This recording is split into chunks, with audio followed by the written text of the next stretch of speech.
here. Before we get started, I want to welcome John Smith from the Wind River Reservation in Wyoming, who is better known to all of us in Wyoming as Big John, and to Del McComey from the Wyoming Department of Transportation. Both of these men will be testifying today. Together, they have worked hard to improve road safety on the Wind River Reservation. In fact, Big John's work was recognized by the President in May of 2014 when he was named a Champion of Change.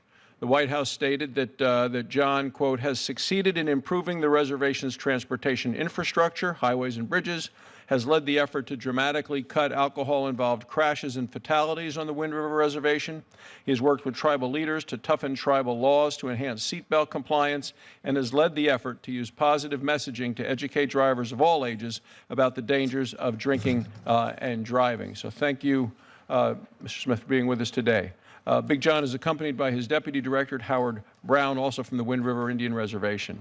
As these men so well know, there are many roads and bridges on Indian reservations in desperate need of improvement. In some places, heavy rain or snow can wash out a bridge or road, cutting off access to schools, jobs, and essential services. There are many reservation roads which are quite hazardous to traverse.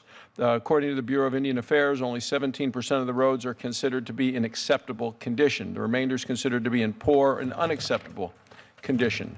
According to the National Congress of American Indians, these roads, quote, are among the most underdeveloped and unsafe road networks in the nation, even though they are the primary means of access throughout these communities. The Centers for Disease Control lists motor vehicle crashes as the leading cause of death for Native American children.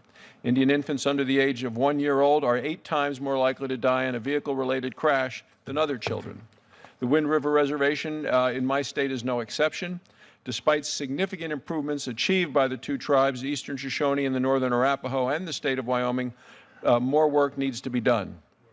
According to the Wyoming Technology Transfer Center, the Wind River Reservation still has the highest percentage of critical crashes when compared to the state and local roads. The Wind River Reservation leads the state in motor vehicle crashes for people the ages 24 to 34. Last year, the two tribes, along with the state, did complete construction on what is commonly called the 17-mile road. It was an extremely dangerous road. Crashes and deaths occurred on that road all too often.